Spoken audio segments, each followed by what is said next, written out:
Good morning to one and all. ಎಲ್ಲರಿಗೂ ಶುಭೋದಯ. Respected Principal Sir, IQAC Coordinator and Managers, honored guests, esteemed faculty members of Management and Commerce Department, and my dear students. ಈ ಕಾರ್ಯಕ್ರಮವು ವಿಶೇಷವಾಗಿ ಅಂತಿಮ ವರ್ಷದ BCom ಮತ್ತು BBA ವಿದ್ಯಾರ್ಥಿಗಳಿಗೆ ರೂಪಿಸಲಾಗಿದೆ. ಏಕೆಂದರೆ ನೀವು ಶೈಕ್ಷಣಿಕ ಜೀವನದಿಂದ ವೃತ್ತಿ ಜೀವನದತ್ತ ದಾಟುವ ಮಹತ್ವದ ಹಂತದಲ್ಲಿದ್ದೀರಿ ಹಾಗೂ ಇದು ನಿಮ್ಮ ಪಠ್ಯಕ್ರಮದ ಭಾಗವೂ ಸಹ ಆಗಿದೆ. The syllabus of employability skills aims to equip students with foundational knowledge and skills relevant to various career paths in the commerce and management sector. ಸಮಸ್ಯೆ ಪರಿಹಾರ ಮತ್ತು ನಿರ್ಣಯ ಕೌಶಲ್ಯ, ಸಂವಹನ ಕೌಶಲ್ಯಗಳು, ಸಮಯ ನಿರ್ವಹಣೆ, ತಾಂತ್ರಿಕ ಕೌಶಲ್ಯಗಳು ಮುಂತಾದ ಉದ್ಯೋಗಾರ್ಹಕ ಕೌಶಲ್ಯಗಳನ್ನು ಬೆಳೆಸಿಕೊಳ್ಳುವುದು ಅತ್ಯಂತ ಮುಖ್ಯವಾಗಿದೆ. With this background, we shall start today's program by invoking God. So prayer by final year BCom student.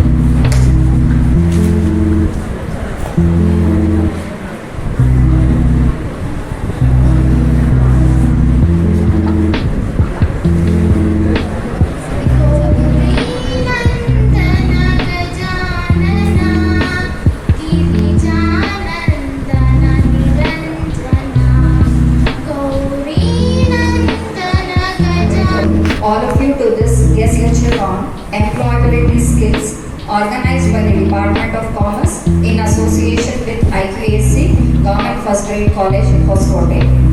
Now I request the dignitaries on the dais, the principal and the honorable guests to inaugurate the program by watering the sapling.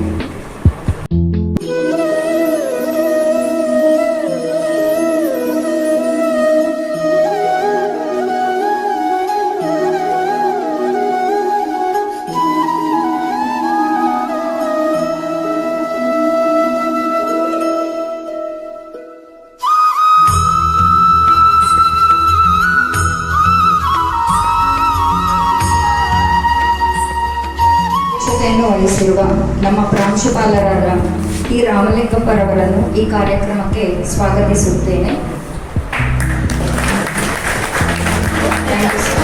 Honor to welcome our distinguished guest and speaker, Dr. P. Nagendra Swami, who is here to guide us through this topic.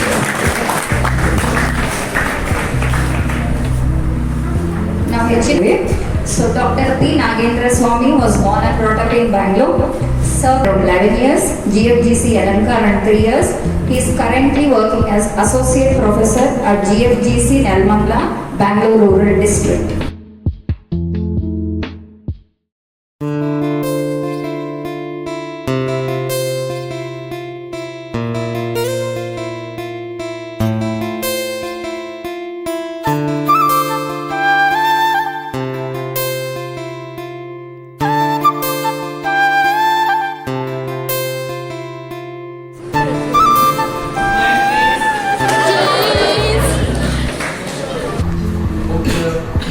ಆಹ್ವಾನಿತ ಭಾಷಣಕಾರರಾದ Nagendra ಸ್ವಾಮಿ ಅವರೇ, ನಮ್ಮ ಕಾಲೇಜಿನ commerce ವಿಭಾಗದ ಮುಖ್ಯಸ್ಥರಾದ Sarita madam ಅವರೇ, commerce ಮತ್ತು ಮ್ಯಾನೇಜ್ಮೆಂಟ್ನ ಎಲ್ಲ ಸಹೋದ್ಯೋಗಿ ಬಂಧುಗಳೇ ಹಾಗೂ ನನ್ನ ನೆಚ್ಚಿನ ವಿದ್ಯಾರ್ಥಿ ಉಪನ್ಯಾಸವನ್ನು ನಮ್ಮ ಕಾಮರ್ಸ್ ಮತ್ತು ಮ್ಯಾನೇಜ್ಮೆಂಟ್ ವಿಭಾಗ ಆಯೋಜನೆ ಮಾಡಿದೆ. ವಿಶೇಷವಾಗಿ ಕಾಮರ್ಸ್ ವಿಭಾಗ ಆಯೋಜನೆ ಮಾಡಿದೆ. ವಿದ್ಯಾರ್ಥಿಗಳೇ, ನಾವು 2 ಪ್ರಶ್ನೆಗಳನ್ನು ಬಹಳ ಮುಖ್ಯವಾಗಿ ಕೇಳಿಕೊಳ್ಬೇಕು. ಒಂದು, what is the purpose of education. ಎರಡನೇದು, ಅದಕ್ಕಿಂತ ಬಹಳ ದೊಡ್ಡ ಪ್ರಶ್ನೆ, what is the purpose of life. ಎರಡು ಬಹಳ ಮುಖ್ಯವಾದಂತಹ ಪ್ರಶ್ನೆ. ಪೂರಕವಾಗಿ ಯಾವತ್ತೂ ವಿದ್ಯೆ ಇರುತ್ತೆ. ಹಾಗೆಯೇ ಹೊಟ್ಟೆಪಾಡು ಪ್ರತಿಯೊಬ್ಬರಿಗೂ ಬಹಳ ಮುಖ್ಯ. ನೀವು ಪಡೆಯುವ ಯಾವುದೇ ಜ್ಞಾನ ಅದು ಕೇವಲ ಜ್ಞಾನವಾಗಿ ಇರುತ್ತೆ, ಅದು ಕ್ರಿಯೆಯಾಗಿ ಬದಲಾದಾಗ ಅವಾಗ ಅದಕ್ಕೆ ಬೆಲೆ. ನೀವು ಪಡೆಯುವ ಪ್ರತಿಯೊಂದು ಜ್ಞಾನವೂ ಇಟ್ ಶುಡ್ ಬಿ ಯೂಸ್ಫುಲ್. ಅದು ಹೊಟ್ಟೆಪಾಡಿಗೆ ಮಾತ್ರವಲ್ಲ, ಇಡೀ ಬದುಕಿಗೆ ಅದು ಯೂಸ್ಫುಲ್ ಆಗಿರಬೇಕು. ನಮ್ಮ ಎಜುಕೇಷನ್ ಸಿಸ್ಟಮ್ ಒಳಗಡೆ ನಾವೇನೋ ಒಂದು ನಿರ್ದಿಷ್ಟವಾದಂತಹ ಸಿಲೆಬಸ್ ಅನ್ನು ರೂಪಿಸಿಕೊಂಡು ಕೊಡ್ತೀವಿ. ಅದಕ್ಕೊಂದು POS ಅಂತ ಇರುತ್ತೆ, ಅದಕ್ಕೊಂದು ಎಜುಕೇಶನ್ ಪಾಲಿಸಿ ಅಂತ ಇರುತ್ತೆ, ಅದಕ್ಕೊಂದು ಎಜುಕೇಶನ್ ಡಿಸೈನ್ ಅಂತ ಇರುತ್ತೆ. ಸೇರಿಸಿ 50 ಕ್ವಶನ್ಸ್ ಇರುತ್ತೆ. ಓಕೆ, ಸೊ ಸ್ಟಾರ್ಟಿಂಗ್ ಫ್ರಮ್ ಮೊದಲನೇದು ಸೀರೀಸ್. ಓಕೆ, ಸೀರೀಸ್ ಅಲ್ಲಿ 4 ಕ್ವಶನ್ ಇರುತ್ತೆ. ಸೀರೀಸ್ ಅಂತ ಟಾಪಿಕ್ ಅಲ್ಲಿ 4 ಕ್ವಶನ್ ಇರುತ್ತೆ. ಸೊ ಮೊದಲನೇ ಕ್ವಶನ್, ಕಂಪ್ಲೀಟ್ ದಿ ಸೀರೀಸ್. ಅಲ್ಲಿ 4 ನಂಬರ್ ಕೊಟ್ಟಿದ್ದಾರೆ. ಸೀರೀಸ್ ಅಲ್ಲಿ 2 ತರ ಬರುತ್ತೆ. 4 ನಂಬರ್ ಕೊಡ್ತಾರೆ, 5ನೇ ನಂಬರ್ ಯಾವುದು ಅಂತ ಕಂಡುಹಿಡಿಬೇಕು. ಇಲ್ಲ ಅಂದ್ರೆ 5 ನಂಬರ್ ಕೊಡ್ತಾರೆ, ಯಾವ್ದಾರ ಮಿಡಲ್ ನಂಬರ್ ಯಾವುದು ಅಂತ ನಾವು ಕಂಡುಹಿಡಿಬೇಕು. Okay, so this is called as number series. Series ಅಲ್ಲಿ 3 ತರ ಬರುತ್ತೆ. ಮೊದಲನೇದು ಯಾವುದು? Number series. 4, 6, 9, 13. ನಾವು ಎಲ್ಲಿ ಸ್ಟಾಪ್ ಮಾಡ್ತ ಎಲ್ಲಿ ಕಾಣುತ್ತಾ?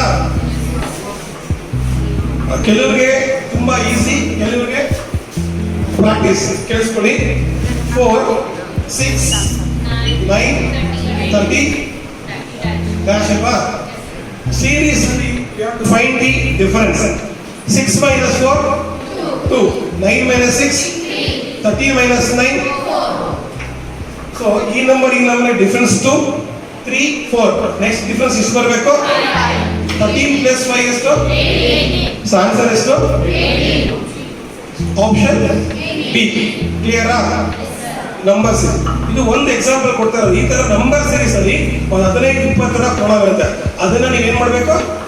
ಪ್ರಾಕ್ಟೀಸ್ ಮಾಡೋದು. This section, we have given all the knowledge. Thank you so much once again, sir, for your time.